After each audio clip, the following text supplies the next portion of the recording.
Welcome to this edition of Morgan You Asked For podcast.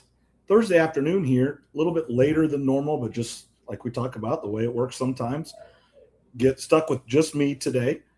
Trev is busy this week, and that's okay. It is summertime, and that happens. And just heads up, the next couple weeks, no idea when or where the podcast might be coming from or when it will be. Just going to be pretty busy this next few weeks and going on a vacation and everything else like that. So just bear with us. We'll 99% chance have the podcast, but bear with us on when it will be and where it might be coming from. So, just a couple, summertime thoughts here. We are in the dog days of summer. It is super warm here in Iowa. Been warm here for a while, and it's going to be warm here for a while. Just looking at the 10-day forecast, obviously next Saturday I'm getting married. So, and it is outside. So we've been looking at the weather pretty good, and it's about 90 degrees every day from now until then. A few chances of rain, but it looks good right now.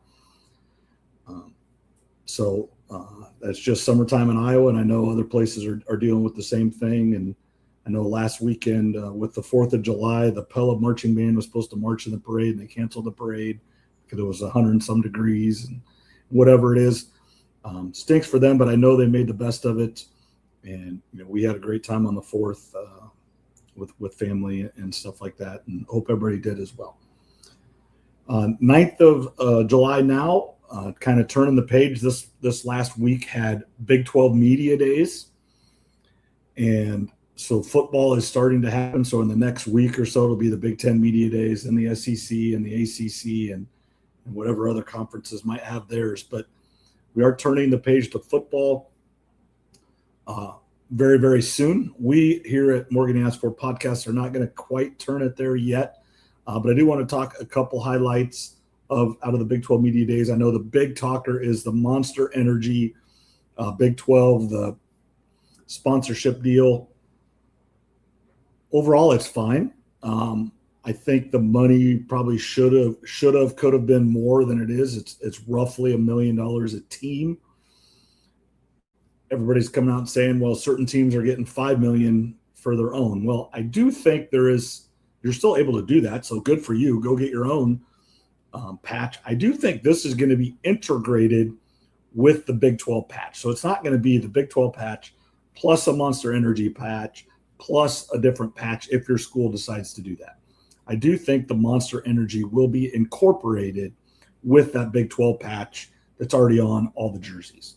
So I don't think you're going to see a huge difference. So I don't think it's taken up extra real estate. Might be a little bit bigger, but that spot is already reserved for the conference logo. And for teams in the Big 10 and the SEC and the ACC, it's coming. Don't know who sponsor is, probably going to get more money. I get it, but it's coming to all of them. $1 million, does that change the big scheme of things? No, but that's one more basketball player. That's one more pretty good football player. It's just one more player that you're getting to pay for or that you can put to something else to use that money to pay it, and everybody does their own accounting with that. So that is really the only, I think, newsworthy thing out of the Big 12 that I want to talk about right now. The other thing this week, obviously, Team USA did lose to Belgium on Monday night, 4-1. We got outplayed. We got beat by a better team. Team USA picked the worst time to play their worst game. But I think Belgium had something to do with that. They're just better. It was the best team we had faced in the tournament. One of the top 10 teams in the world, I believe. And they made us look like we're not there yet. And that's okay. It had been a great opportunity. We were in Seattle, but a great chance to win that game. Better than if we were playing in Spain or Brazil or Australia or whatever, just because we did have the home crowd. But it shows that U.S. still has a step to go. I hope having it here in the U.S. here in 2026, in 2030, 2034, 2038, we get some players that maybe are on the fence of playing soccer that want to play soccer. I am right in the middle of this. No way was Tyler ever probably going to play for the U.S. senior national team. But 7th grade, he played soccer in the fall. Maybe he didn't even play this last fall, but very recently, Tyler has decided not to play soccer anymore. He's decided to play baseball and football and basketball. And that historically is what happened in the U.S. Like, I'll be honest, I never even played an organized soccer game. We didn't even have it as an option, youth level or at the high school. I do believe they have it now, or at least I know they have it at the youth level. Can't say for the high school level. I don't know that for sure. But at the youth level, I know they do have it offered with some of the towns around them. Maybe not truly Adair or Casey, but I know people go to West Central Valley, Stuart Menlo area, that area, and play soccer if they want, right? I know Greenfield, Nottoway Valley has soccer as well. So there are opportunities, and then obviously just the way it is, you go to Des Moines and play anyway. That's just, it's not that far. That's what everybody does. My family and Tyler, we've chosen to do the baseball thing more, the travel-wise. Some people do soccer. I know one of Tyler's friends a couple of years ago chose to not play for Pell anymore and go up to Des Moines and play. And I'll be honest, I don't know how that's worked out for him. I'm sure he's a really good soccer player. And I'm sure coming back now into the high school scene very soon, it will help him in the long run. But that's the point. We need to get some of these elite athletes to continue with soccer instead of choosing football or baseball or basketball. Hopefully this inspires, especially some of the kids that, right or wrong, they're not going to be 6'4". They're not going to be 6'3". They're going to be the 5'10", 180-pounder that would be a really, really good soccer player and maybe not quite as valued in the other sports, because you think about basketball and football especially, and even baseball, your average Division I baseball player is 6'1", 195. That's still a pretty big person. NBA is even bigger, and the NFL, depending on the positions, they're all bigger, faster, stronger people. Soccer just takes a different level. Messi's like 5'7", 160, and he's the best in the world. None of those guys. Now, don't kid yourself. It pays to be big. Erling Haaland from Norway, 6'5". So the big super athletes are still there in soccer as well, and hopefully that comes out of the U.S. as well. That's the one thing with the U.S. is Christian Pulisic was supposed to be our guy, did not show up for this Olympics. And that's been my most, and I know we talked about this last week with Trevor, but that's been my most thing that I've noticed in this World Cup is these stars are showing up. Haaland has almost the most goals. Messi, Ronaldo scored, Mbappe, Kane. These stars are being the stars. And I call it the dudes are being the dudes. And that's what you want to see. When you look up and Argentina has 3 goals in 15 minutes, and Messi has 1 goal and an assist. When Norway scores 3 goals, all 3 of them are by Haaland. It's just the way it is. And Mbappe scores most of them for France. Messi, you can just go down the list. The stars are the stars, and they're being stars, and their teams are making them the stars. They're focusing on getting the ball to them in the positions where they can be successful. So that is what I've noticed about this World Cup, different than most. I've paid way more attention to this one, but I really, really like that about this sport. Stars are the stars, and the stars are showing up. How much I'm going to watch going forward, I don't know. I will probably try to tune in. There wasn't any game yesterday, which was kind of weird. I did kind of look on my phone for scores. I know there's some games today and going forward.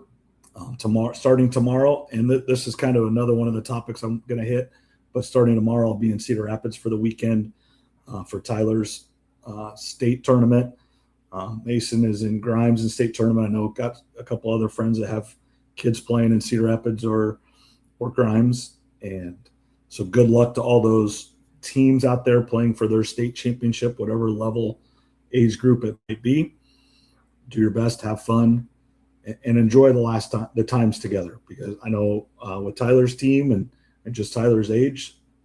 Some of these kids he's played baseball with since he was, 5, 6 years old in Little League for a couple of years, then on different teams. And we've had a new iteration this year. And next year, maybe some new iterations. And then some kids are going to be playing high school ball and they're all going to different schools. Right now there's on the 12 players on his team, there's 3 schools represented. So and each school has different needs at the high school level. Some of Tyler's friends are probably going to be playing varsity baseball next year, or at least JV. Some of them won't, and that's okay. Some of them might not play baseball again. It's just, this is what they wanted to do, and maybe they're going to be a football player or a basketball player, and it doesn't matter. That's good. Everybody makes their choices and thinks they're doing the best thing, and they are doing the best thing for themselves, and that's what this is all about.